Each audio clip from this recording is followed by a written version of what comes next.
4 জুনলৈ মাজত মাত্ৰ 20টা দিন বাকি ৰাজনৈতিক নেতাসকলৰ মাজত যেটো অংক তেওঁলোকে কৰি আছে যে কোন জয়ী হ'ব তাৰ মাজতে পাৰ্টিসকলে সাক্ষাৎকাৰ সমূহত ইতিমধ্যে তেওঁলোকৰ যি ৰাজনৈতিক প্ৰচাৰসমূহ তেওঁলোকে কেনে ধৰণে প্ৰচাৰ চলাইছিল এই গোটেই ঘটনাখিনি তেওঁলোকে ইতিমধ্যে প্ৰকাশ কৰিছে আজি প্ৰথম খবৰৰ খগেন কলিতাৰ হৈতে কথোপকথন যেটো অনুষ্ঠান আছিল সেই অনুষ্ঠানত হাফিজ ৰছিদ আহমেদ চৌধুৰী তেখেতৰ যেটো সাক্ষাৎকাৰ আছিল গোটেই সাক্ষাৎকাৰটো যদি আপোনালোকে হেকলকা চাই নিশ্চয় বুজি পাব যে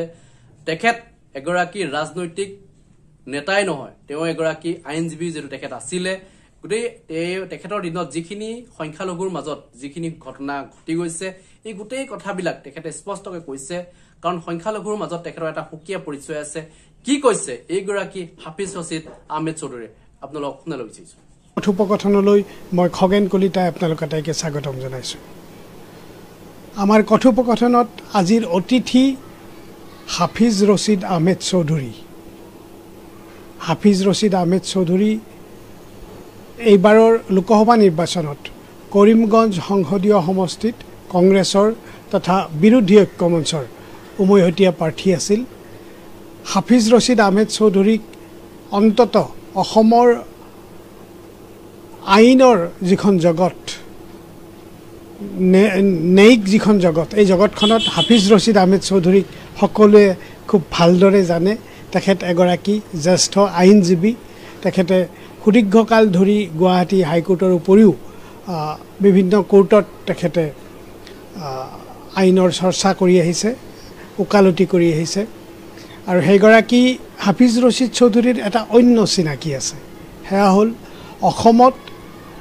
সংখ্যালঘু বিশেষকৈ ধৰ্মীয় সংখ্যালঘুসকলৰ যি সামাজিক তথা ৰাজনৈতিক উত্থান এই সামাজিক আৰু ৰাজনৈতিক উত্থানত ডক্টৰ হাফিজ ৰছিদ আহমেদ চৌধুৰী ডাঙৰীয়াৰ এক বিশেষ অৱদান আছে এই সমগ্ৰ কথাবোৰক লৈয়েই আমি আজিৰ কথোপকথনত হাফিজ ৰছিদ আহমেদ চৌধুৰী ডাঙৰীয়াক আমি অতিথি হিচাপে আনিছোঁ আপোনাক মই মোৰ অনুষ্ঠানলৈ স্বাগতম জনাইছোঁ আপুনি এইবাৰৰ লোকসভা সমষ্টিত কংগ্ৰেছৰ প্ৰাৰ্থী আছিলে কৰিমগঞ্জ লোকসভা সমষ্টিত মই ঠিক এই আলোচনাটো নিৰ্বাচন কেন্দ্ৰিক কৰিব খোজা নাই কিন্তু তথাপিও যিহেতু আপুনি প্ৰাৰ্থী আছিল এতিয়াও বিভিন্নজনৰ মনত 4 জুনলৈকে উৎসুকতা খুব হৈ আছে চলি আছে অংক চলি আছে নিৰ্বাচনী ফলাফলক লৈ আপুনি প্ৰথম কথা কি ধৰণে ব্যাখ্যা কৰিব গোটেই নিৰ্বাচনী দৃশ্যপট না এইবাৰ ইলেকশ্যন যেটো হ'ল এই ইলেকশ্যনটো নৰ্মেল ইলেকশ্যন নিচিনা হোৱা নাই কিন্তু গোটেই ইণ্ডিয়াত খালি অসম নহয় এই ইলেকশ্যনটো মানুহে এটা গণভোটৰ নিচিনা মানে ৰেফাৰেণ্ডাম দেখুওৱা হয় সেই ধৰণে কিন্তু মানুহে সেই ইলেকশ্যনটো লৈছে ৰেফাৰেণ্ডাম মিনছ বা গণভোট মিনছ হ'ল যে ভাৰতবৰ্ষত 14 পিছৰ পৰা ইনিচিয়েলি মানুহে ইমান বুজা নাছিল পিছত লাহে লাহে যেতিয়া দেখিলে যে গণতন্ত্ৰৰ প্ৰতি যেতিয়া ভাবুকি যেটো আহিল সংবিধানৰ প্ৰতি ভাবুকি আহিল ধৰ্ম নিৰপেক্ষতাৰ যেটো ভাবুকি আহিল এই বস্তুটো ইনিচিয়েলি এটা লাইনত গৈছিল মানুহে ইমান দৰে হেৰি কৰিব পৰা নাই এই ইলেকশ্যন আগত যেবোৰ হ'ল পাৰ্লামেণ্টত যেটো ঘটনা ঘটিল 3টা আইন বনালে 146 জন মানে সংসদৰ বহিষ্কাৰ কৰি দিলে এই যে কিছুমান বস্তু এনেকা আহি গ'ল যে মানুহৰ মনত লাগি গ'ল বস্তু গতিকে মানুহে ধৰি ল'লে গণতন্ত্ৰ বাৰ্চা গণতন্ত্ৰ যেটো আছে একনায়কত্ব যেটো এই এনেকাৰে মানুহে ধৰি ল'লে গোটেই সেইটো মানে এই বস্তুটো আহি সব জায়গাতে অসমত বস্তুটো আহিছে অসমত এটা জোট হৈছে জোটত বিভিন্ন পাৰ্টি আছে নন বিজেপি পাৰ্টিবোৰ আছে যদি জোটটো যেনেকৈ এফেক্টিভ হ'ব লাগিছিল হয়তো হোৱা নাই অসমত কিন্তু ইণ্ডিয়াত এটা লাইনত হৈছে বস্তুটো এই বস্তুটো এটা ইম্পেক্ট কিন্তু অসমত পৰিছে অসমত পৰাত মই যেতিয়া ইলেকশ্যন আপোনালোকে জানে মই নিজে কংগ্ৰেছত নাছিলোঁ মই নতুন আহিছোঁ মই প্ৰায় 40 বছৰ মই ৰাজনৈতিক সামাজিক জীৱন ইয়াতে যেটো আছে মই অলপ বাহিৰত আছিলোঁ ইণ্ডিয়াৰ বাহিৰত আহাৰ পিছত মই ৰাজনৈতিক যেটো মই 85 ৰাজনৈতিক যেটো জীৱন মই 85 যে ৰাজনৈতিক জীৱনত মই সদায় মানে এণ্টি কংগ্ৰেছ হিচাপে মই তেতিয়া এষ্টাব্লিছিং কংগ্ৰেছ আছিল তেতিয়া আমাৰ এটা হেৰি আছিল যে আমাৰ মাইনৰিটি আমি কি পালোঁ নাপালোঁ এইটো হিচাপ আছিলে আমাৰ পাট্টাৰ ব্যাপাৰ আছিলে হেৰি আছিলে আমি চাকৰি কম পালোঁ, প্ৰব্লেম পোৱা নাই, এই ধৰণৰ কিছুমান কথা আছিল। কিন্তু লাহে লাহে আহি যেতিয়া দেখা গ'ল যে দেশখন বচাব লাগিব, দেশটো বচাব লগা হ'লে যেতিয়া দেখা গ'ল যে সংবিধানৰ প্ৰতি ভাবুকি আহি গ'ল, তেতিয়া মই আৰু কিছুমান মানুহ আমি চালোঁ যে আমি কি আমাৰ কৰ্তব্যটো কি, as a citizen of the country, আইনৰ ছাত্ৰ হিচাপে আমি কেনে বহি থাকিম চাইলেণ্ট না আমি কিবা এটা কৰিব লাগে। মই বাদ দিছিলোঁ, ৰাজনীতিত মই নাছিলোঁ, প্ৰায় 10-15 বছৰৰ পৰা মই বাদ দিছিলোঁ। তাৰপিছত আমি চিন্তা কৰি আল্টিমেটলি দেখা পালোঁ যে দেশখন আমাতকৈ ডাঙৰ, মাইনৰিটি সমস্যাটো পিছত দেখা যাব। দেশখন যদি বাচে, সংবিধানখন যদি বাচে, গণতন্ত্ৰ যদি থাকে, বাকী পিছৰ ৰাইটটো দেখা যাব। আৰু এটা বস্তু মোৰ উপলব্ধি হ'ল যে মাইনৰিটিৰ সমস্যাবোৰ মাইনৰিটি অকলে সমস্যাটো সমাধান কৰিব নোৱাৰে without the cooperation of the majority. এই বস্তুটো মোৰ উপলব্ধি হ'ল, যদিও বহুত দিন লাগিল, কিন্তু এই বস্তুটো এই বিভিন্ন কাম কৰি কৰি এই উপলব্ধি মোৰ হ'ল। এই গোটেই বস্তুৱে মোক আল্টিমেটলি মোক বাধ্য কৰিলে, মোৰ বন্ধু বান্ধৱ, মই এটা চিভিল ছ'চাইটিৰ লগত জড়িত আছোঁ ইয়াতে, আছাম চিভিল ছ'চাইটি, সেইটো মই প্ৰেচিডেণ্ট হ'ম। তো আমাৰ ইয়াতে বহুত IAS officer, IPS officer, retired মানুহবোৰ আছে, আৰু বিভিন্ন শিক্ষাবিদ আছে, চবৰ লগত মই আলোচনা কৰিলোঁ। দিল্লীত মোৰ বন্ধু বান্ধৱ আছে, আলোচনা কৰিলোঁ, আৰু চবেই ক'লে বোলে নে it is a right time, যে গণতন্ত্ৰ বচাবৰ কাৰণে হ'লে মাইনৰিটি ৰাইটটো পিছত আহিব, আপুনি কংগ্ৰেছত জইন কৰি কণ্টেষ্টটো কৰক। এই কণ্টেষ্টৰ কথাটো আহিল যেতিয়া টিকেটৰ কথা, মোৰ তাতে এইটো ডি ৰিজাৰ্ভ হ'ল নতুন, more than 70 আছে, এইটো ৰিজাৰ্ভ ছিট আছিল আমাৰ কৰিমগঞ্জটো। ডিলিমিটেশ্যনৰ পাছত ডি ৰিজাৰ্ভ হ'ল, ডি ৰিজাৰ্ভৰ পাছত তাতে মোক কিছুমান মানুহে মোক ক'লে যে আপুনি তাতে কণ্টেষ্ট কৰক। এই কণ্টেষ্ট কৰাৰ কাৰণে আল্টিমেটলি এইটো বহুত লম্বা কাহানী। আল্টিমেটলি মই টিকেট বিচাৰিলোঁ, টিকেট দিলে কংগ্ৰেছৰ লগত, মই ধন্যবাদ জ্ঞাপন কৰিছোঁ নেতৃত্বক, টিকেট দি মই কণ্টেষ্ট কৰিলোঁ। বাকী ৰিজাল্টটো এতিয়া EVM-ত বন্দী হৈ আছে, বাকী কি হয় দেখা যাব। আপুনি কংগ্ৰেছলৈ নতুনকৈ আহিছে, তাৰপিছত আপুনি প্ৰাৰ্থিত্ব আপোনাক প্ৰদান কৰা হৈছে, আপুনি হেৰি কৰিছে, কিন্তু কংগ্ৰেছ দলৰ বিৰুদ্ধে, ঠিক দলৰ বিৰুদ্ধে নহয়, কিন্তু কংগ্ৰেছ দল সন্দৰ্ভত কিছুমান মানে মুখৰোচক কথা আছে, যেনে যে কংগ্ৰেছে আচলতে অপজিশ্যনৰ আইডিঅলজিকেল বিৰোধীৰ লগত নুযুঁজে, কংগ্ৰেছে সদায় নিজৰ ভিতৰত যুদ্ধ কৰে, নিৰ্বাচনত লেং মৰা বা ধৰক হেৰি কৰা, এই ধৰণৰ কথাবোৰ থাকে। আপুনি এনেবোৰ কথাৰ অলপ অভিজ্ঞতা লাভ কৰিছেনে? এইটো মই বুজি পাইছোঁ কথাটো, হয় কি প্ৰত্যেকটা পাৰ্টিত প্ৰত্যেক মানুহৰ এটা মতামত থাকে, এইটো ডেম'ক্ৰেচি, এইটোও গণতন্ত্ৰ কোৱা হয়, বিভিন্ন মানুহৰ বিভিন্ন মতামত থাকিব পাৰে। অনলি কুৱেশ্যন হ'ল যে কংগ্ৰেছৰ এজন মেম্বাৰ যদি হয়, হি মাষ্ট বি ডিচিপ্লিন ওৱান, তাৰ যদি কিবা গ্ৰিভেঞ্চ থাকে উইদিন দ্য পাৰ্টি, এই বস্তুটো সেই ওলাব লাগে, চেছ কৰিব লাগে, বাহিৰত বস্তুটো আহিব নালাগে।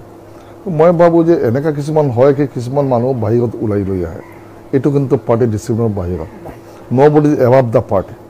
মই যিমান নিজক বুলি হেৰি ভাবোঁ, ডাঙৰ উকিল হওঁ, ডাঙৰ হেৰি হ'ব, ছিনিয়ৰ মানুহ, but I am not above the party. প্ৰত্যেকটা পাৰ্টিৰ এটা ডিচিপ্লিন থাকে। তো মই ভাবোঁ যে পাৰ্টিৰ কিছুমান মানুহ থাকেই, আপোনালোকে দেখা পাইছে ইলেকশ্যনৰ আগত কিমান মানুহ গুচি গ'ল, তাতে বহুত MLA, কংগ্ৰেছৰ MLA হৈ তেওঁলোকে বিৰোধিতা কৰি আছে। পাৰ্টিৰ কিছুমান লিগেল প্ৰচিডিউৰ আছে, এই প্ৰচিডিউৰবোৰ হেৰি নকৰিলে হেৰি হয়। মোৰ তাতে চাওক আপোনালোকে, মই দুজন কংগ্ৰেছৰ হেৰি আছিলে, এজন ছিদ্দিক আহমদ আৰু কমলাক্ষ দেৱপুৰ কেষ্ট, কংগ্ৰেছৰ MLA তেওঁলোক অপেনলি বিজেপি কৰিছে, কিন্তু ছিষ্টেম আছে, ছিষ্টেম নহ'লে তেওঁলোকে ওলাব নোৱাৰে, এক্সপেল কৰিব নোৱাৰে, ছিষ্টেমতে বস্তু যাব। কিন্তু ইনিচিয়েলি মই তাতে কৰিমগঞ্জ বিশেষ কৰি মই যে দেখিছোঁ, তাতে এজন MLA নাই, দুজন MLA থকাৰ পিছত তেওঁলোক গুচি গ'ল, বাকী UDF MLA, বাকী দুজন বিজেপিৰ MLA। মই এনেকৈ ফাইট কৰিব লাগিছে, মই অকলে ফাইট কৰিব লগা হৈছে। নতুন কংগ্ৰেছত গৈছোঁ, চবৰ লগত কংগ্ৰেছ হিচাপে মই ইমান পৰিচিত তেওঁলোকৰ নাই, কিন্তু ইনিচিয়েলি অলপ বাধা পাইছোঁ মই। ইনিচিয়েলি অলপ ইয়াত কংগ্ৰেছ মই অলপ বাধা পাইছিলোঁ, চেষ্টা কৰিছোঁ কিছুমানে, কিন্তু আল্টিমেটলি যেতিয়া মানুহে দেখিলে যে মই যদিও কংগ্ৰেছ নতুন আহিছোঁ, কিন্তু কংগ্ৰেছৰ ইডিঅ'লজি মই আন্তৰিকতা হৈ লৈছোঁ, যেতিয়া মানুহে গম পালে, তেতিয়া কিন্তু মই গোটেই চব ধৰণৰ বিভিন্ন শাখা নেটো আছে, NSU আছে, ইয়াত কংগ্ৰেছ আছে, সেৱাদল আছে, মহিলা আছে, গোটেই ছাপৰ্টটো মই পালোঁ, এক্সেপ্ট 2 or 3 ইণ্ডিভিজুৱেল, হয়তো সেইটো থাকিব পাৰে, সেইটো সদায় থাকে। এটা বিতৰ্কই আপোনাক চুই গৈছিল নিৰ্বাচনৰ সময়ত, সেয়া যে ভোট কেন্দ্ৰ কেপচাৰিং হ'ব, এনেকুৱা আপোনালোকৰে সমৰ্থকৰ মাজত আপোনাৰ উপস্থিতিতে এই ধৰণৰ কথাবোৰ কোৱা হৈছিল বুলি এটা অভিযোগ এইটো বহুত আনফৰ্চুনেট এইটো মই লগে লগে মই হেৰি কৰি দিছোঁ মই ডিছ'ন কৰিছোঁ কৈছোঁ এইটো মই কোনো বাইছোঁ নহয় মই আছিলোঁ এইটো এটা প্ৰাইভেট এটা ঘৰত কথা পাতি আছিলোঁ মই বেলেগ কথা পাতি আছিলোঁ আৰু সেই যিজনে কৈছে তেওঁ বেলেগ কাৰোৰ লগত কথা পাতি আছিল মোৰ লগত কোনো কথা বতৰা হোৱা নাই মই ছেপাৰেট বহি আছিলোঁ মই একচুৱেলি মই লক্ষ্য কৰা নাই তাতে কি কৰি আছে মই যাক ঘৰত গৈছিলোঁ মই তাৰ লগত কথা পাতি আছিলোঁ আমাৰ এজন হাইকোৰ্টৰ এডভোকেট হয় তো তাতে আমি গৈছিলোঁ আৰু এইটো আনফৰ্চুনেট এটা ঘটনা ঘটি গ'ল মই ভাবোঁ এইটো ডেলিভাৰেটলি কোনোবাই কৰিছে এইটো বাহিৰলৈ হয়তো হৈছে আল্টিমেটলি মই লগে লগে এইটো মানে কৈ দিছোঁ যে মই গণতন্ত্ৰ বিশ্বাসী মানুহ বুট কাটে মই কিয় কৰিম মোৰ অৱস্থা আগৰ পৰা ভাল আছিল মানুহে একচেপ্ট কৰিছে এনেকৈ এটা সমষ্টি মানে মানুহ পোৱা নাই জাতি ধৰ্ম বৰ্ণ নিৰ্বিশেষে মই ছাপোৰ্ট কৰিছে বুট হয়তো চবে নিদিব পাৰে বেলেগ কথা কিন্তু বাহ্যিক মোক এনেকৈ ছাপোৰ্ট কৰিছে মই কিয় সেইটোত যাম কোনো প্ৰশ্ন নাহে আৰু মই তেতিয়ালৈ জিকাটো অলমষ্ট মই যে মানুহ যে মেজৰিটি মানে মই ছাপোৰ্ট কৰিছে এইটো অলমষ্ট চাৰ্টেন হৈ গৈছে তাৰ পাছত মই এইটো কোৱা কোনো কথা নহয় গতিকে এইটো ডেলিভাৰী কৰিছে মই ভাবোঁ এইটো একো এটা ইছ্যু হোৱা নাই মই লগে লগে ডিছ'ন কৰিছোঁ আৰু এনেকুৱা বস্তু আমি কেতিয়াও ছাপোৰ্ট নকৰোঁ মই পাৰ্টি কোনোবাই কৰে যদি আমি বাধা দিয়া উচিত মই যদি কোনোবাই কৰে মই এইটো কাৰণে কাৰণ মোৰ পাতি ল'ম যদি মই কোনো হেৰি মই যদি কৰি থাকোঁ মই সেইটো কাৰণে মই ভাবোঁ মই দায়ী হ'ব যদি মই কৰি থাকোঁ চৌধুৰী ডাঙৰীয়া সেয়া আছিল কৰিমগঞ্জ সংসদীয় সমষ্টি ৰিলেটেড আৰু নিৰ্বাচন সম্পৰ্কীয় কথা অত্যন্ত তাৰ যিটো ইণ্টেলেকচুৱেল দিশটো থাকে বৌদ্ধিক দিশটো এই দিশটোৰ সন্দৰ্ভত আপুনি বিভিন্ন সময়ত হেৰি কৰিছে অন্ততঃ অসমৰ যিখিনি প্ৰগতিশীল ইণ্টেলেকচুৱেলছ এই আছে আপুনি তেওঁলোকৰ লগত বৰ সুন্দৰকৈ যোগাযোগ ৰাখি বিভিন্ন সময়ত এই সমস্যাবোৰ কি ধৰণে সমাধান কৰিব পাৰি তাৰ ব্যৱস্থা উদ্যোগ গ্ৰহণ কৰি আহিছে মই আপোনাক জাষ্ট এটা কথা সুধিব বিচাৰোঁ মই দেখিছিলোঁ যে আপোনালোকে 85 চনৰ পৰাই বা তাৰ আগৰ পৰাই সংখ্যালঘু অসমৰ ধৰ্মীয় সংখ্যালঘু সমাজৰ যিবোৰ সমস্যা এই সমস্যাবোৰক লৈ আপোনালোকে হেৰি কৰিছে 85 চনত আপোনালোকৰ নেতৃত্বত UMF দল গঠন হৈছিল 2005 চনত আপোনালোকৰ নেতৃত্বত UDF জন্ম হৈছিল আৰু এই গোটেইকেইটা ঘটনা পৰিঘটনাই কিন্তু সংখ্যালঘু ৰাইজৰ স্বাৰ্থক লৈ জড়িত আছিলে মোৰ প্ৰথম প্ৰশ্নটো হ'ব যে 85 বা অসম আন্দোলনৰ সেই সময়ছোৱাত অসমৰ ধৰ্মীয় সংখ্যালঘু ৰাইজে যিবোৰ সমস্যাৰ সন্মুখীন হৈছিল আজিও এই সমস্যাবোৰ কিবা সলনি হৈছে নেকি বাৰু বা আপুনি কি ৰূপত দেখা পায় তেতিয়া এতিয়া আৰু ভৱিষ্যতে এইটো চাওক যাতে বেচিকেলি 79ৰ পৰা আসাম মুভমেণ্ট যাক কোৱা হয় হীৰালাল পাটোৱাৰীৰ যিটো হেৰিটো হৈছে মংগলদৈ যিটো হেৰিটো হৈছিল বাই ইলেকশ্যন ভোটাৰ লিষ্ট লৈ যেতিয়া কিছুমান মানুহ গুৱাহাটীত বহি দুবুৰীৰ ভোটাৰ লিষ্ট লৈ নামটো মানে নটিচ দ্বাৰা আৰম্ভ কৰি দিয়ে চিনিও নাপায় ভোটাৰ লিষ্ট চাই বাঙালী হিন্দু বাঙালী মুছলিম ভট্টাচাৰী চাটাৰ্জী আহমদ এনেকুৱা কিছুমান মই ভাবোঁ যে কিছুমান ব্যক্তি হওক বা অৰ্গেনাইজেশ্যন হওক এইটো পিছৰ পৰা অলপ ইনডিছক্ৰিমিনেট এটা হেৰাছমেণ্ট আৰম্ভ হ'ল পুলিচৰ পৰা আপুনি যদি গুৱাহাটীত বহি এখন ভোটাৰ লিষ্ট দুবুৰী ভোটাৰ লিষ্ট লয় ইয়াৰ পৰা যদি পাৰ্টিকুলাৰ কমিউনিটিৰ মানুহ টাইটেল চাই যদি নোটিছটো ইয়াৰ পৰা যায় কিমান হেৰাছমেণ্ট হ'ব আপুনি নিজে বুজি পাব এই হেৰাছমেণ্টৰ পৰিপ্ৰেক্ষিতত আল্টিমেটলি তেওঁলোকৰ এটা বনাফাইডি আছিল যে ইয়াতে বিদেশী আছে আই এম নট ডিছপিউটিং ডেট থাকিব পাৰে তো এইটো বেলেগ কথা দ্য ৱে বস্তু প্ৰচিড কৰিছিল এই বস্তুটো আমি হেৰি কৰিছিলোঁ যে ইয়াত বহি প্ৰকৃত যদি কোনোবা থাকে যাবগৈ লাগে বা আইন আছিল তেতিয়া ফৰেইনাৰ্ছ এক্ট 1946 আছিল 1964 অৰ্ডাৰ ট্ৰাইব্যুনেল অৰ্ডাৰ আছিল নিয়ম আছে নিয়মমতে যাব লাগে আল্টিমেটলি দেখা গ'ল যে যেনেকৈ হেৰাছমেণ্ট আৰম্ভ হ'ল হেৰাছমেণ্টৰ পৰা মুক্তি পোৱাৰ কাৰণে প্ৰথমে CRPC গঠন হ'ল চিটিজেনছ ৰাইটছ প্ৰিজাৰ্ভেশ্যন কমিটি এইটো আপোনাৰ কালি প্ৰদৰ্শন আছিল এইটো প্ৰেচিডেণ্ট আছিল গোলাম আছমান এইটো জেনেৰেল ছেক্ৰেটাৰী আছিলে আৰু মই এইটোত আহি মই এইটোত ছেক্ৰেটাৰী হেৰি আছিলোঁ তেতিয়া ইনিচিয়েলি আৰু CRPC যিটো হ'ল এইটো গঠন হৈছে 79ত অল আছাম মাইনৰিটি ষ্টুডেণ্টছ সেই সময়ত হৈছে কিন্তু just to face this situation মই কাউণ্টাৰ বুলি নকওঁ চিটুৱেশ্যনটো যে মাইনৰিটি এনেকুৱা ইনডিছক্ৰিমিনেট হেৰাছমেণ্ট আৰম্ভ হৈছে হাউ টু ফেচ ইট কেনেকৈ এওঁলোকক আমি কিবা সমাধান দিব পাৰোঁ না নাই তো এইবিলাক কৰি কৰি আমচু হ'ল জমিয়ত উলামা বহুত আগৰ পৰা আছে আপোনালোকে জানে বহুত পুৰণা এতিয়া কংগ্ৰেছৰ আগৰ পৰা এইটো 100 years old এইটো সদায় এটা সেকুলাৰ এটা অৰ্গেনাইজেশ্যন ভাৰতৰ স্বাধীনতাত তেওঁলোকৰ যথেষ্ট গুৰুত্ব আছিলে মৌলানা আব্দুল হক সাহেব আছিলে বদৰুদ্দিন সাহেবৰ ফাদাৰ ইন ল হয় আব্দুল হক সাহেব আছিলে তেওঁলোক জমিয়ত মৌলানা আহমদ শেখ বাছখানী শেখ সাহেব আছিলে জমিয়ত আছিল আমচু হ'ল CRPC হ'ল এই সব মিলি তেতিয়া মানে এইটো এটা মোকাবিলা কৰিব আৰম্ভ কৰিলে কৰি এটা কোঅৰ্ডিনেশ্যন কমিটি হ'ল কোঅৰ্ডিনেশ্যন কমিটি কৰি আন্দোলন হৈ এই সময়ত 1985 আসাম একৰ্ডটো হ'ল ৰাজীৱ গান্ধীৰ লগত আসাম একৰ্ড কৰিলে আসাম গভৰ্ণমেণ্ট চেণ্ট্ৰেল গভৰ্ণমেণ্ট আৰু অল আসাম ষ্টুডেণ্টছ ইউনিয়ন আৰু আছিল কিছুমান অৰ্গেনাইজেশ্যন আছিল তেতিয়া আমাক এটা কথা আহিছিল তেতিয়া যে আমি ভিক্টিম আমাক লৈ গোটেই আন্দোলনটো হৈ আছে আমাক মিনছ বাঙালী হিন্দু আৰু বাঙালী মুছলিম মিনছ এওঁলোকক ছাছপেক্টেড ফৰেনাৰ্ছ বুলি কোৱা হৈ আছে আমি ভিক্টিম হ'লোঁ আমাক কোনো কনচালটেশ্যন কৰা নাই নকৰি তোমালোকে এটা একৰ্ড কৰি দিলা একৰ্ডত কি ক'লা যে 66-71 ভিতৰত যদি কোনোবা থাকে তেতিয়া ভোটাৰ লিষ্ট 10 বছৰ নাথাকিব আৰু পোষ্ট 71 পিছত বস্তুটো তেওঁলোক যাব লাগে 66 আগৰ মানুহবোৰ ফুল ফ্লেজ চিটিজেন থাকিব ইন বিটুইনটো 10 years ভোটাৰ লিষ্টটো তেওঁলোকৰ নাথাকিব আমি দেখিলোঁ এটা অদ্ভুত ব্যাপাৰ মই যদি চিটিজেন হওঁ চিটিজেন ইন অল ৰেচপেক্ট এইটো 10 বছৰৰ ভোটাৰ লিষ্ট কিয় যাব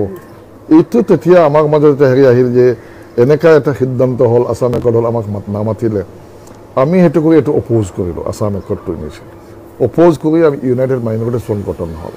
আৰু আসাম একৰ্ড ছাপৰ্ট কৰি আসাম গণ পৰিষদ হ'ল একেই সময়ত 85ত আমি ইউএফ কৰিলোঁ আমি ইলেকশ্যন লৰিলোঁ ইলেকশ্যনত আমি 17 MLAs পালোঁ এজন MP পালোঁ আমি AGPতো গভৰ্ণমেণ্ট কৰিলে তেওঁলোকে গভৰ্ণমেণ্ট কৰিলে আজি ইউএফটো আমি কৰিলোঁ আমাৰ কি উদ্দেশ্য আছিল যে আমি আসাম একৰ্ডক অপ'জ কৰি গৈছোঁ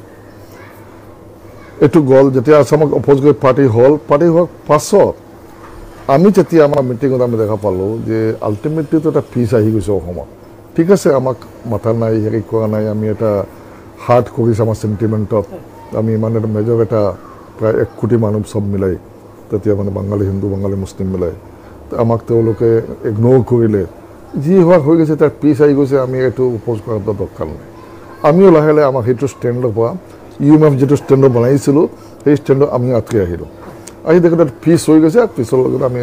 শান্তি হৈ গৈছে অসমত চাওক ঠিক আছে আমি আসাম একৰ্ডটো মানি লওঁ আল্টিমেটলি আসাম একৰ্ডটো মানা হৈ গ'ল আসাম একৰ্ডটো মানা মিনছ হ'ল 71 পিছত যিবোৰ মানুহ থাকিব যাব লাগে হুৱেভাৰ হি মে বি হিন্দু হওক মুছলমান হওক আমি আসাম একৰ্ডটো মানি ল'লোঁ মানাৰ পাছত আল্টিমেটলি তেতিয়া আমাৰ ইউএমএফৰ পৰা বহুত 10জন MLA একেবাৰে কংগ্ৰেছত গুচি গ'ল 70জন MLA আছিলে 10জন কংগ্ৰেছত গুচি গ'ল আল্টিমেটলি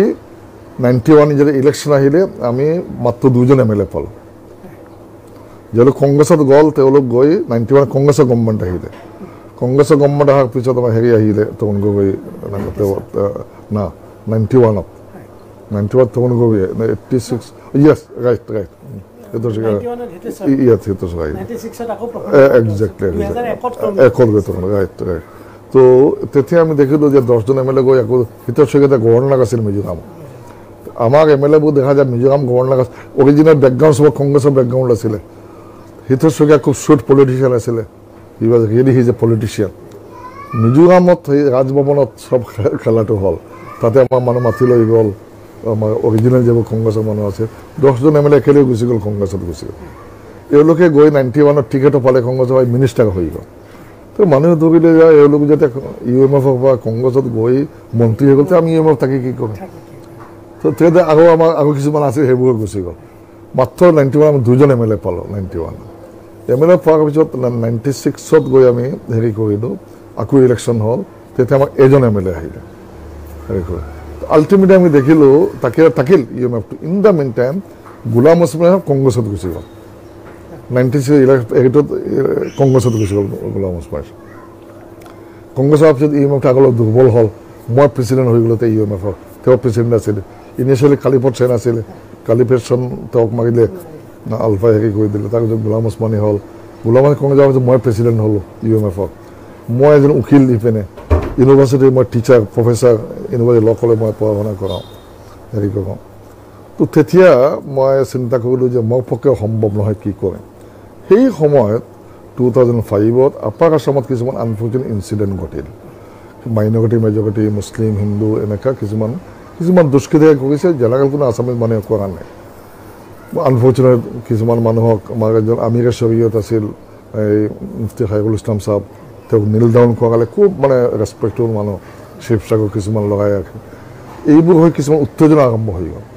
হিন্দু মুছলিম আছামিজ বাঙালী হিন্দু মুছলিমৰ মাজত। তেতিয়া মই এটা কাম কৰিলোঁ, মই তাতে UMFৰ প্ৰেচিডেণ্ট।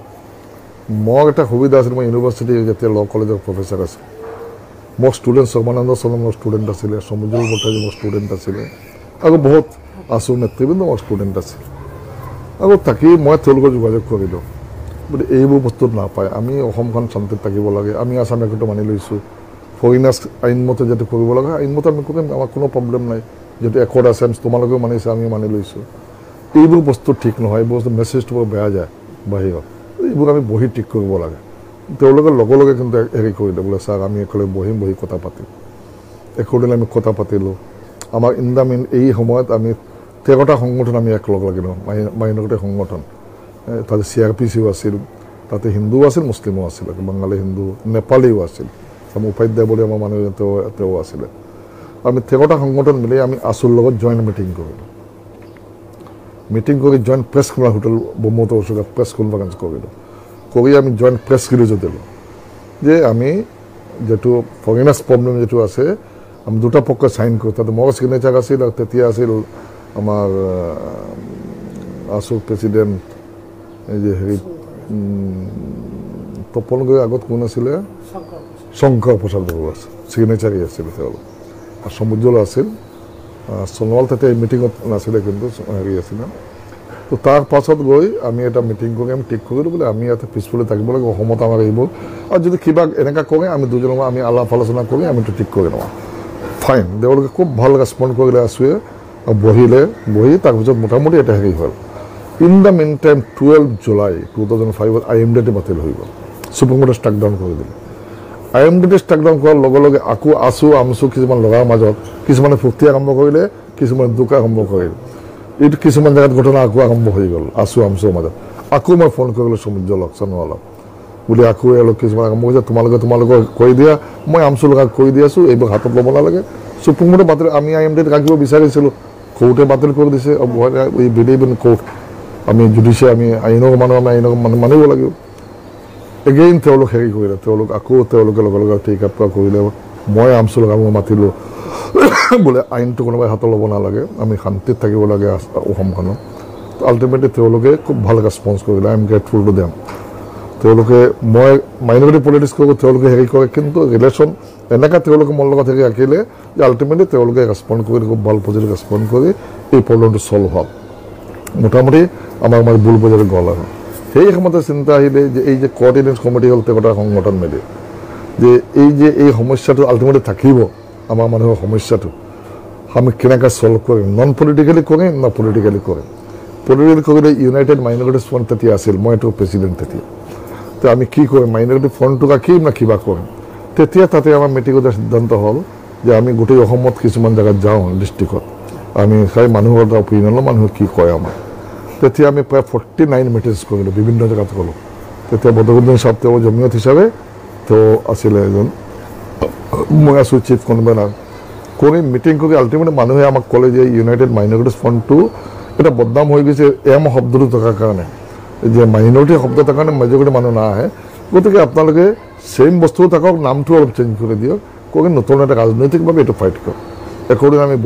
বহি আল্টিমেটলি UMFৰ জেগাত এমৰ জেগাত D2 হৈ গ'ল। UDF হ'ল, United democratic front. DF means হ'ল যে আমি বেলেগক লৈ আমি,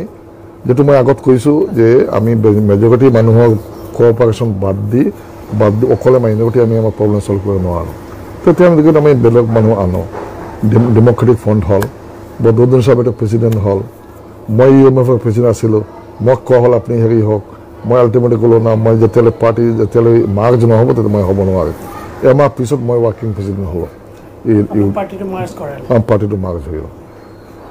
মাৰ্জ হোৱাৰ পাছত দেখিলোঁ আমি যিটো উদ্দেশ্য বনাইছিলোঁ যে বেলেগ নন মুছলিম মানুহ আৰু বিশেষ কৰি যে এওঁলোকক আমি ল'ব লাগে, 2006 ইলেকশ্যন হ'ল 2006 5ত গঠন হ'ল পাৰ্টিটো অক্টোবৰত 6ত ইলেকশ্যন হ'ল ইলেকশ্যনত আমি তেতিয়া 18 মানে 18টা MLA পালোঁ আমি এইটো পোৱাৰ পাছত দেখা গ'ল যে আমাৰ লাইনটো অলপ বেলেগ লাইনত গৈ আছে এটা পাৰ্টিকুলাৰ কমিউনিটি লৈ আমাৰ পাৰ্টিটো যিহেতু আমাৰ উদ্দেশ্য আছে UDF কৰি আমি চবক লৈ চলিব লাগে যে দেখা গ'ল যে এনেকৈ এটা লাইনত গৈ আছে আমিও বহুত বুজালোঁ চেষ্টা কৰিলোঁ আজমল চাব যে আমি লাইনটো অলপ চেঞ্জ কৰিব লাগিব আল্টিমেটলি দেখিলোঁ তেওঁ এইটো বুজাত অলপ টান পালে কি কাৰণে পালে এইটো হয়তো পিছত গৈ বস্তু ক্লিয়াৰ হৈছে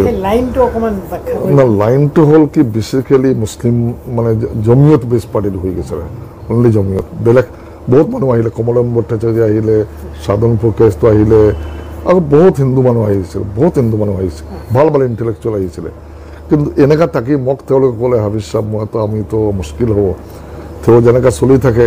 সদায় দেখা যায় এটা গ্ৰুপক লৈ পাৰ্টিকুলাৰ কমিউনিটিৰ মানুহ লৈ তেওঁ সদায় তাকে হেৰি কৰি গুৰুত্ব দিয়ে আমাৰতো পক্ষে সম্ভৱ নাই মই অলপ হ'ব আমি চেষ্টা কৰিলোঁ তেওঁলোকে মোৰ প্ৰতি বিশ্বাস আছিলে মই হয়তো পাৰিম আৰু মই ফেইল হৈ আল্টিমেটলি মই শেষ পৰ্যন্ত তাতে আহিব লগা হ'ল মইতো ঠিক কৰিব নোৱাৰিলোঁ বাট বেটাৰটো এওঁলোকে গুচি গৈ এটা লাইনত পাৰ্টিটো থাকি গ'ল পাৰ্টিকুলাৰ কমিউনিটি মুছলিম বেছ হৈ গ'ল পাৰ্টিটোৰ যিহেতু আমাৰ উদ্দেশ্য নাছিলে যিহেতু টকাৰ কাৰণে আল্টিমেটলি আহি যিটো বৰ্তমান অৱস্থা হৈছে এইটো কিন্তু বৰ্তমানে এই যিটো ইলেকশ্যন হ'ল মই শ্বৰ্টকাট কৈ আছোঁ এই ইলেকশ্যন মানুহে দেখিলে যে আজমল চাহাব বেচিকেলি তেওঁ এজন বিজনেছমেন বেচিকেলি ছাকচেছৰ বিজনেছমেন পাৰ্টিটো তেওঁ সেই লাইনত তেওঁ ইউজ কৰি আছে দিছপুৰত যি গভৰ্ণমেণ্ট আহে আগত কংগ্ৰেছ গভৰ্ণমেণ্ট আছিল কংগ্ৰেছৰ লগত তেওঁ ভাল ৰিলেশ্যন আছিলে যেতিয়া কংগ্ৰেছ গভৰ্ণমেণ্ট গৈছিল বিজেপি আহিল বিজেপিৰ লগত গুড ৰিলেশ্যন সোণোৱালৰ লগত ভাল ৰিলেশ্যন আছিলে হেমন্ত বিশ্ব শৰ্মা যেতিয়া আহিলে তেওঁৰ লগতো ভাল ৰিলেশ্যন কাৰণ তেওঁৰ সেই বস্তু ৰখাৰ কাৰণে ৰিলেশ্যনটো ভাল ৰাখে আৰু ৰিলেশ্যন ভাল ৰখাৰ পিছত হয় কি এজ এ ৰিজাল্ট আমাৰ যিটো ইণ্টাৰেষ্ট থাকে কমিউনিটিৰ ইণ্টাৰেষ্ট বা মাইনৰিটিৰ ইণ্টাৰেষ্ট যে থাকে এইটো তল পৰি যায়গৈ সেইটো মানে প্ৰিভেইল কৰিলে তো আল্টিমেটলি মই দেখা পালোঁ যে এইটো হয় শেষ পৰ্যন্ত মানুহে কিন্তু এই ইলেকশ্যনত মানুহে এইটো এষ্টাব্লিছ কৰিব পাৰে বিৰোধীয়ে যে UDFৰ লগত দিছপুৰৰ এটা লিংক আছে বা হেমন্ত বিশ্ব শৰ্মাৰ লগত এটা লিংক আছে বা গভৰ্ণমেণ্টৰ লিংক আছে আৰু লিংক থকাৰ কাৰণে মাইনৰিটিৰ সমস্যা কেতিয়াও দূৰ নহয় যদি কিবা প্ৰব্লেম ছল্ভ হয় তেওঁৰ নিজৰ প্ৰব্লেমবোৰ ছল্ভ হ'ব মাইনৰিটি এজ এ হ'ল একো নহয় এই বস্তু এষ্টাব্লিছ কৰি কৰিমগঞ্জত মই ইলেকশ্যন লগালোঁ তাতে UDF আছিলে তাতে UDF প্ৰায় নাইকিয়া হৈ গ'ল মই যেতিয়া আগতে বেলেগ কথা কিন্তু UDF নাইকিয়া হৈ গ'ল নগাঁৱৰ UDF অৱস্থা খুব বেয়া ধুবুৰীত মই গ'লোঁ তাতেও দেখা পালোঁ অৱস্থা ভাল নহয় মই ভাবো বোধহয় তাতেও বোধহয় UDFৰ ৰিজাল্টটো ভাল নহয় এই গোটেই বস্তু মানুহে আল্টিমেটলি মানুহে গম পালে মুছলিম মানুহে গম পালে যে আমি অকলে মুছলিম লৈ আমি পলিটিক্স কৰিলে নহ'ব হাফিজ ৰছিদ চৌধুৰী ডাঙৰীয়াই বৰ গুৰুত্বপূৰ্ণ কথা যদিও অকণমান দীঘলীয়াভাৱে মই ক'বলৈ তেখেতক অনুৰোধ কৰিছিলোঁ সেইখিনি কথাই তেখেতে কৈছে 1979 চনৰ পৰাই যেতিয়াৰ পৰাই অসমত অসম আন্দোলনৰ সূচনা হৈছিল তাৰ ঠিক সমান্তৰালভাৱে তাৰ বিপৰীতভাৱে এক সংখ্যালঘু ধৰ্মীয় সংখ্যালঘুৰ মাজতো এক গণজাগৰণৰ সৃষ্টি হৈছিল হাফিজ ৰছিদ আহমেদ চৌধুৰী ডাঙৰীয়াই তেখেতসকলৰ চকুৰ আগত তেখেতসকলৰ উদ্যোগত তেখেতসকলৰ পৰামৰ্শক্ৰমেই এই ধৰণৰ গণজাগৰণ হৈছিল চৌধুৰী ডাঙৰীয়াই সেইটো তাৰ পৰা গোটেইখিনি ব্যাখ্যা কৰিছে যিমান পাৰি চুটিকৈ কৰিছে কিন্তু আমাৰ যিসকলে এই সংখ্যালঘু ৰাজনীতিৰ অসমৰ সংখ্যালঘু ৰাজনীতিৰ ইতিহাসৰ লগত পৰিচয় নাই যিসকলৰ সেইসকলৰ কাৰণে কিন্তু মই ভাবোঁ যে হাফিজ ৰছিদ চৌধুৰী ডাঙৰীয়াই বহুতখিনি গুৰুত্বপূৰ্ণ তথ্য দাঙি ধৰিছে আমি আশা কৰিম যে এই তথ্যবোৰ আমাৰ পৰৱৰ্তী কালতো এই গোটেই অসমৰ আৰ্থ সামাজিক সাংস্কৃতিক ইতিহাস যিসকলে জানিব বিচাৰিব তাৰ কাৰণে নিশ্চয় গুৰুত্বপূৰ্ণ হ'ব হাফিজ ৰছিদ আহমেদ চৌধুৰী ডাঙৰীয়াক মই আৰু কিছু প্ৰশ্ন কৰিম চৌধুৰী ডাঙৰীয়া আপুনি কৈছে যে AIUDF প্ৰায় খতম হৈছে বা প্ৰায় শেষ হ'বৰ হৈছে এতিয়া কথাটো হ'ল যে AIUDFৰ জেগাটো কংগ্ৰেছে ল'ব দেখি কিন্তু কংগ্ৰেছৰ আকৌ আপুনি নতুনকৈ কংগ্ৰেছত আহিছে সেইটো এটা বেলেগ কথা কিন্তু আপুনি আপোনালোকৰ উদ্যোগতে UMF হৈছিল সেইটো কংগ্ৰেছৰ বিৰুদ্ধে হৈছিল AIUDF হৈছিল সেয়াও কংগ্ৰেছৰ বিৰুদ্ধে হৈছিল এতিয়া মানে দুৰ্ভগীয়া সংখ্যালঘু মানুহে যেতিয়াই ক'ৰবাত তেওঁলোকে অকণমান সপোন বা হেৰি আশা দেখিছে, তেওঁলোকে সেইটোত হেৰি হৈছে। কিন্তু তেওঁলোক কিন্তু বাৰে বাৰে প্ৰতাৰিত হৈছে। UMFৰ ক্ষেত্ৰতো আপুনি যিটো ইতিহাস দাঙি ধৰিলে, দেখা গৈছে যে সৰ্বসাধাৰণ সংখ্যালঘু ৰাইজ কিন্তু প্ৰতাৰিত হৈছে। AIUDFৰ ক্ষেত্ৰতো আপুনি যিখিনি কথা ক'লে সেইটো প্ৰতাৰিত হৈছে। মানে মানুহবোৰৰ এনেকুৱা হৈছে যে কিবা জুইৰ পৰা গৈ মানে উত্তপ্ত এখন টাৱাত পৰাৰ দৰে যিটো অৱস্থা, মানে কংগ্ৰেছক বাদ দি বা কংগ্ৰেছৰ বিৰোধিতা কৰি তেওঁলোকে UMF বা AIUDF আহিলে, এতিয়া আকৌ AIUDF তেওঁলোকে প্ৰায় বাদ দিব খুজিছে। অল্টাৰনেটিভ কি? অকল কংগ্ৰেছ, আৰু সেই কংগ্ৰেছ যি কংগ্ৰেছৰ বিৰোধিতাৰে সংখ্যালঘু এটা গণজাগৰণ হৈছিলে ইয়াতে। এটা বস্তু চাব আপুনি যে সংখ্যালঘু প্ৰব্লেম দুই ধৰণে চল্ভ হ'ব পাৰে। এটা মাইনৰিটি নিজে পলিটিকেল পাৰ্টি কৰিব পাৰে, এটা হ'ল মেজৰিটি পাৰ্টিত থাকি কৰিব পাৰে। এইটো আমি এক্সপেৰিমেণ্ট কৰিলোঁ, মই যিটো ব্যাখ্যা কৰিলোঁ, আমি চেষ্টা কৰিছিলোঁ যে আমি নিজে এইটো চল্ভ কৰিব পাৰোঁ না নাই। আল্টিমেটলি দেখা গ'ল যে আমি কেতিয়াও গভৰ্ণমেণ্টত অকলে আমি আহিব নোৱাৰি, আৰু যেতিয়ালৈ গভৰ্ণমেণ্টত আমি যাব নোৱাৰি তেতিয়ালৈ আমি মানুহৰ প্ৰব্লেমটো আমি এড্ৰেছ কৰিব নোৱাৰিম। অল্টাৰনেটিভ কি থাকিল যে একমাত্ৰ ছেকুলাৰ পাৰ্টি, নেশ্যনেল পাৰ্টি হওক বা ৰিজনেল ছেকুলাৰ পাৰ্টি কোনটো হ'ব পাৰে। কংগ্ৰেছৰ এটা ইতিহাস আছে, অন্ততঃ কংগ্ৰেছক কমিউনেল বুলি কোৱা নাযায়, এণ্টি মুছলিম বা এণ্টি হেৰি এইটো বস্তু কোৱা নাযায়। কংগ্ৰেছৰ যিটো ইতিহাস যিটো আছে, সেই ইতিহাসটো চাই দেখা গৈছে যদি কংগ্ৰেছত আজি গোটেই মানুহ যদি এতিয়া UMF যেতিয়া কৰিলোঁ এটা অংশ আহিলে, UDF কৰিলোঁ এটা অংশ আহিলে, মেজৰ অংশ অহা নাছিলে। কিন্তু মেজৰ অংশ নহাৰ কাৰণে এতিয়া কিন্তু যিটো ট্ৰেণ্ড লৈছে, এইটো প্ৰায় মানুহে বুজি লৈছে এতিয়া যে যেহেতু UDFৰ প্ৰয়োজনে, UDF থাকিলে BJP শক্তিশালী হ'ব। কাৰণ BJP UDFক দেখাই দিয়ে যে UDFক, কাৰণ আজমল চাহে এটা মুছলিম লাইনৰ কথা ক'ব, হেমন্ত বিশ্ব শৰ্মা হিন্দু লাইনৰ কথা ক'ব, পলাগাই দুটা লাইনত হৈ আছে। এইটো এডভান্টেজ লৈ তেওঁলোকে ৰাজনীতি কৰি আছে। যদি এইটো শেষ হৈ যায় তো BJPটো দুৰ্বল হৈ যাব। BJP দুৰ্বল হ'লে কংগ্ৰেছৰ যদি আমি চব যেনেকৈ এই বছৰ যেনেকৈ মানুহে একচেপ্ট কৰিছে, মাইনৰিটি মানুহে কৰিছে, এই চব মানুহে কংগ্ৰেছত থাকি যায়, কংগ্ৰেছৰ যিটো অলপ হেৰিটো আছিল চিন্তাধাৰাটো বা কিছুমান কংগ্ৰেছ হিচাপে নহয়, কিছুমান মানুহে কৰিছিল, সেই ব্যক্তিয়ে কৰিছিল কিছুমান, সেই ব্যক্তিবোৰ যদি আউট হৈ ভাল মানুহবোৰ যদি ব্যক্তিবোৰ আহি যায়, কংগ্ৰেছৰ প্ৰিন্সিপালটো বেয়া নহয়, ইমপ্লিমেণ্টেশ্যন বেয়া, মোৰ হাতত মই মন্ত্ৰিত্ব পাইছোঁ, মোৰ চিন্তাধাৰাটো বেয়া, মোৰ চিন্তাধাৰাটো মই কমিউনেল চিন্তাধাৰা,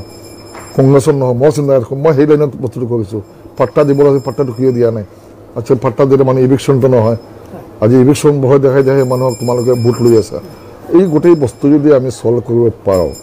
তো মই ভাবোঁ যে এইবাৰ যিধৰণে মানুহে ছাপোৰ্ট কৰে কংগ্ৰেছক মই ভাবোঁ যে এইবোৰ মানুহ আহিব, আশা কৰি গভৰ্ণমেণ্ট হয়তো 26ত ইয়াতে অসমতো গভৰ্ণমেণ্ট হোৱাৰ সম্ভাৱনা আছে, যেহেতু দিল্লীত অহাৰ পুৰা সম্ভাৱনা মানুহে কৈ আছে। যদি এইটো হয়, আমি চব যদি থকা যায় আৰু যদি আমি এড্ৰেছ কৰিব পাৰোঁ সমস্যাবোৰ, কাৰণ মাইনৰিটিৰ সমস্যা মই সদায় কৈ আছোঁ যে মাইনৰিটি নিজে কৰিব নোৱাৰে বস্তুটো,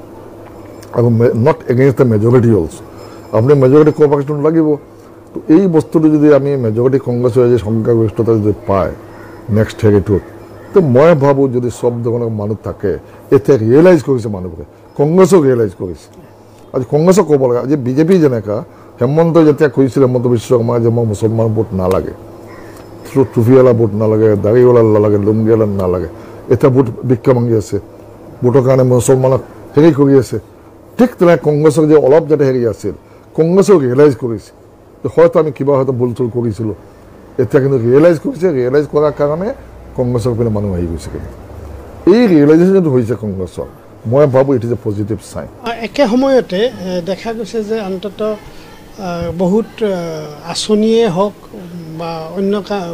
ধৰণৰ প্ৰলোভনেই হওক, এই প্ৰলোভন আঁচনি এইবোৰৰ পৰিপ্ৰেক্ষিতত এটা সংখ্যক, মই একজেক্টলি আপোনাক ক'ব নোৱাৰোঁ কিমান শতাংশ হ'ব, কিন্তু এটা সংখ্যক মানে ধৰ্মীয় সংখ্যালঘু মানুহ অকল BJPৰ প্ৰতি আকৃষ্ট হোৱা বুলি দলটোৱে দাবী কৰে। এই কথাটোক মানে মই কৈছোঁ যে ভৱিষ্যতে মই মাজতে BJPৰ ৰাজ্যিক সভাপতি ভৱেশ কলিতাক সোধোতে তেওঁ এটা গুৰুত্বপূৰ্ণ কথা কৈছিল, সেয়া যে হেৰি হৈছে ধৰ্মীয় সংখ্যালঘুৱে BJPক আঁকোৱালি ল'বলৈ আৰম্ভ কৰিছে আৰু এইটো লাহে লাহে আগবাঢ়ি যাব। আপুনি কথাটো তেনেকেই ভাবিবনে? ডিপেণ্ড কৰিব তেওঁলোকৰ বিজেপি যিটো আছে তেওঁলোকে কেতিয়াও আকৰি ল'ব নোৱাৰে। এতিয়া যিবোৰ মানুহে তেওঁলোকে কৈছে ছাপৰ্ট কৰিছে তেওঁলোক মুছলিম হিচাপে নহয়, এওঁলোকে স্বাৰ্থ কিবা এটা স্পষ্টভাৱে কৰা নাই। তেওঁলোকে স্পষ্টভাৱে কৰাটো আন্তৰ্জাতিক সহিত কৰে, আন্তৰ্জাতিক কংগ্ৰেছক মানুহে একচেপ্ট কৰিছে। বিজেপি যিবোৰ ভোট দিছে এইটো তেওঁলোকে বিজেপি ভাল পাই দিয়া নাই। কিছুমান কেছ আছে, ছাপ'জ MLA যোনজন আছে তেওঁলোকৰ ইডি আছিল, হেৰি আছিল, আমাৰ ছিদ্দিক আহমদ মুছলমান তেওঁ MLA, তেওঁ কিয় বিজেপি কৰিব লগা হ'ল? কাৰণ তেওঁৰ এগেইনষ্টত কেছবুক আছে, তেওঁক মানে ফাইলটো খুলি যাব। কমলাক্ষৰ এগেইনষ্টত তেওঁ কেছ আছে, ইডি চিডি আছে। বাকী যিবোৰ মুছলিমবোৰ যিটো পাইছে এই যে বিভিন্ন এটা হেৰি দি বিচাৰে আমাৰ ফিচাৰমেন ভাইবোৰ মৎস্যজীৱী তেওঁলোক কৈছে তোমাক খেলুঞ্জীয়া দিম, হেৰি দিম, এই যে কথাবোৰ কৈছে এই গোটেই ফিচাৰমেন মানুহবোৰে মানা নাই। কিন্তু এইটো একাংশ মানুহবোৰে তেওঁলোকে যিকেইজনে কৰিছে তেওঁলোকৰ নিজৰ ইণ্টাৰেষ্ট ইনভলভ আছে। কোনোবা ক্ৰিমিনেল কেছ তেওঁলোক পেণ্ডিং আছে, কোনোবা তেওঁলোকৰ কোনো নিজৰ স্বাৰ্থ ইনভলভ আছে, কোনোবা বেলেগ হেৰি কিবা পাব লগা আছে, স্কিম পাব লাগে, কিবা পাব লাগে। এই পোৱা লোৱাৰ কাৰণে তেওঁলোকে কৰিছে, বিজেপি ভাল পাই তেওঁলোকে কৰা নাই। গতিকে মুছলমান বিজেপিৰ প্ৰতি যিটো বিজেপিয়ে আজি মাদ্ৰাছা বুলডোজাৰ ভাঙিলে, মছজিদ ভাঙিলে, মাদ্ৰাছা ৰিপিল কৰিলে, মাদ্ৰাছা ক্ল'জ হেৰি কৰি দিলে, এই বিজেপিটো মুছলমান অঞ্চলত মই ভাবোঁ বিজেপিৰ ফিলচফি যিটো আজি তেওঁ কি কৰি আছে যে কংগ্ৰেছে যদি গভৰ্ণমেণ্ট কৰে বাবৰি মছজিদ আকৌ হৈ যাব। এই ধৰণে যে অদ্ভুত তেওঁলোকে যিটো দিয়ে তাৰ মানে মুছলমানে ছাপৰ্ট কৰা কংগ্ৰেছ যদি হয় আকৌ মছজিদ খুলি দিব। সুপ্ৰিম কোৰ্টে এটা অৰ্ডাৰ দিছে, ইয়াতে কংগ্ৰেছে পাৰিব কিবা ক্ষমতা আছে নাই কৰিব পাৰে। এই ধৰণে অদ্ভুত যুক্তি দিয়ে। গতিকে মুছলমান কেতিয়াও বিজেপি যোৱাৰ কোনো প্ৰশ্ন নুঠে। এজ এ হোল কিছুমান যাব পাৰে, নিজৰ স্বাৰ্থৰ কাৰণে যাব পাৰে, এইটো কোনো ফেক্টৰ নহয়। ঠিক একেধৰণেই মই সেইটো কৈছোঁ যে মই নিজেও ভাবোঁ যে এই কাৰণত হেৰি নহ'ব। কিন্তু মই এইখিনিতে আপুনি অকণমান উনুকিয়াই গৈছে যে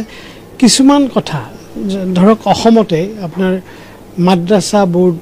আপোনাৰ ভংগ কৰি দিয়া হৈছে, মাদ্ৰাছাবোৰৰ নাম সলনি কৰি দিয়া হৈছে। এই কথাবোৰ বাৰু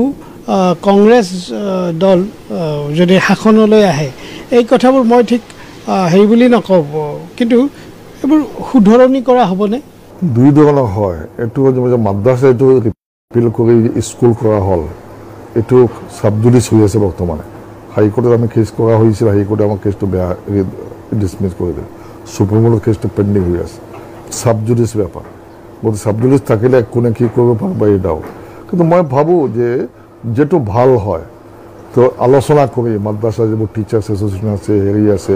আলোচনা কৰি দেখা যাব for the interest of the education. কাৰণ আৰ্টিকল 29 and 30 যিটো পাৱাৰটো দিছে যে মাদ্ৰাছাৰ নিজৰ লিংগুইষ্টিক আৰু ৰিলিজিয়াছ যিটো হেৰিটো আছে তেওঁলোকে নিজে এইটো মেনেজ কৰিব, নিজে এডমিনিষ্টাৰ কৰিব। আৰু আৰ্টিকল 25 to 20 আছে, ফ্ৰীডম অফ ৰিলিজন আছে, ফ্ৰীডম অফ লেংগুৱেজ আছে। এই কনষ্টিটিউশ্যনেল ৰায়ৰ মধ্যত থাকি নিশ্চয় এইটোৱে কংগ্ৰেছে এড্ৰেছ কৰিব কি কয় বেষ্ট অফ দ্য ইয়েৰ তেওঁলোকৰ ইণ্টাৰেষ্ট কেনেকৈ প্ৰটেক্ট হয়। কাৰণ এতিয়া কৰিছে এটা উদ্দেশ্য বেয়া উদ্দেশ্য লৈ কৰিছে, মুছলমানক বেয়া পাই কৰিছে। বিজেপি যিটো কৰিছে যে মুছলমান তোমালোকে কিয় থাকিব লাগে, এইটো ইয়াত মুছলমান হিন্দু কিয়, এইটো ইণ্ডিয়া এইটো হেৰি আছে, ইয়াতে মাদ্ৰাছা কিয় থাকিব লাগে। মই আপোনাক মাজতে সুধিছোঁ আৰু ট্ৰিপল তালাক বা এনেধৰণৰ কথা কিছুমান বিজেপিয়ে হেৰি কৰিছে, ঠিক দেখাত শুনাত কথাবোৰ কিবা খুব হেৰি যেন লাগে, ক'ৰবাত বৈপ্লৱিক সিদ্ধান্ত যেন লাগে। কিন্তু এই কথাবোৰ আচলতে আপুনি এগৰাকী আইনজীৱীও, মই কৈছোঁ যে আইনৰ দিশৰ পৰাও এই বিষয়টোৰ গুৰুত্ব আছে। আৰু এই যিটো মানে ধৰ্মীয় আৱেগ এই কথাবোৰক দৃষ্টিভংগীৰে এই ধৰক 3 তালাকৰ ক্ষেত্ৰতে মানে কিয় হৈছে এইটো, মানে কিয় চৰকাৰে কিয় কৰা বুলি ভাবে, এইটো এটা আক্ৰমণ হ'ব পাৰে নেকি বাৰু? বেচিকেলি চৰকাৰে মুছলমানক আক্ৰমণ কৰা, মুছলমানৰ শৰীৰত আক্ৰমণ কৰা, কোৰাণত আক্ৰমণ কৰা, যিমান তেওঁলোকে সেইটো কৰিব পলাগাই তেওঁলোক গোটেই বস্তুটো ৰাজনৈতিক উদ্দেশ্য প্ৰণোদিত। যিমান মুছলিম ক'ব হিন্দু সেইটো ইউনাইট হ'ব। গতিকে এই যিটো কৰিছে মুছলিম কি ছোৱালী ঘৰ ভালৰ কাৰণে কৰিছে, ভাল কৰিলে তোমাৰ এডুকেশ্যন দিয়া, চাকৰি দিয়া, স্কিম দিয়া। আজি কিমান দিছা, এই যে তোমালোকে কিবা অৰুণোদয় কোৱা, কিমান কোৱা, প্ৰাইম মিনিষ্টাৰ PMGY কিমান কওঁ দিছে, এটা ব্লু প্ৰিণ্ট ওলাকচোন তেওঁলোকে, ব্লেক এণ্ড হোৱাইট বা এটা হোৱাইট পেপাৰ এটা ওলাক তেওঁলোকে, কিমান মুছলমান মহিলাক দিছে তেওঁলোকে। প্ৰকৃত মহিলাক যদি ৱেলফেয়াৰ বিচাৰে তেতিয়াতো সেইবোৰ কৰিব লাগিব। মহিলা এডুকেশ্যন দিব লাগিব, মহিলা স্কুল কৰক, কলেজ কৰক, এডুকেট কৰক, লিটাৰেচি এইটো হৈ যাব, অট'মেটিক বন্ধ হৈ যাব, ট্ৰিপল তালাক বন্ধ হৈ যাব। বেয়া কাম বন্ধ হৈ যাব অট'মেটিকলি শিক্ষা দীক্ষা আহিলে অট'মেটিকলি হৈ যাব বস্তু সেইটো নকৰি চাইল্ড মেৰেজ যেনেকৈ কৰিছে এটা মেৰেজ হৈছে 10 বছৰ হৈ গ'ল তেতিয়া তেওঁলোকে নাজানে 16 বছৰ লাগে না 18 বছৰ লাগে না 20 বছৰ লাগে নাজানে বিয়া এটা কৰি দিছে বাচ্চা আছে হঠাৎ তুমি এটা অৰ্ডাৰ দি দিলা হেমন্ত বিশ্ব শৰ্মাই ডিজিপিক দি দিলা তুমি এৰেষ্ট কৰিলা চব যিমান আগে পাইছে 8 বছৰ পৰে বাচ্চা 2-3টা বাচ্চা আছে মা ক'ত বাপেক ক'ত বাচ্চা ক'ত এইবোৰ চাইণ্টিফিক এইটো ভালৰ কাৰণে কৰিছে না তুমি এটা দেখাবৰ কাৰণে কৰিছে হেৰাছমেণ্টৰ কাৰণে কৰিছে এই যে তুমি হেৰাছমেণ্ট কৰা মুছলমান ভাল চোৱা নাই তুমি ৱেলফেয়াৰ বিচৰা নাই এই বস্তুটো মানুহে বুজি পাই লৈছে যাৰ কাৰণে যে ফিচাৰমেনৰ কথা যে আহিছে 99% ফিচাৰমেন মানুহে কিন্তু 1% ভোট যাব পাৰে বিজেপি মই নিজে ভাল মানুহ 99 মানুহবোৰ ভাল 1% মানুহ নিজৰ স্বাৰ্থৰ কাৰণে থাকিব পাৰে এই চিমিলাৰলি মই ভাবোঁ বিজেপি যে কৰি আছে তেওঁলোকে যে মুছলমানে বিজেপিক দি আছে কোনো মুছলমান বিজেপিক ভাল পাই দিয়া নাই আণ্ডাৰ কম্পালচন কোনো কাৰণ হাফিজ ৰছিদ আহমেদ চৌধুৰী ডাঙৰীয়া মই আপুনি শিক্ষাৰ কথাটো যিহেতু উনুকিয়াইছে মই অকণমান কৈছোঁ এইবাৰ দেখা গৈছে যে আপুনি আৰম্ভণিতে কৈছে যে এইবাৰৰ নিৰ্বাচনটোৰ এক বিশেষ গুৰুত্ব আছে কাৰণ বৰ বেছি নেতাৰ কথা বোধহয় ভোটাৰ ৰাইজে শুনা নাই আৰু নেতাৰ কথা নুশুনাকৈ তেওঁলোকে নিজাববীয়াকৈ সিদ্ধান্ত লৈছে বাস্তৱ পৰিস্থিতিটো অধ্যয়ন কৰিবা দেখি শুনি এই ক্ষেত্ৰত বিশেষকৈ অসমৰ ধৰ্মীয় সংখ্যালঘু ৰাইজৰ ক্ষেত্ৰত এই যে বিজেপিক শাসনৰ পৰা গুচাব লাগিব সেইকাৰণে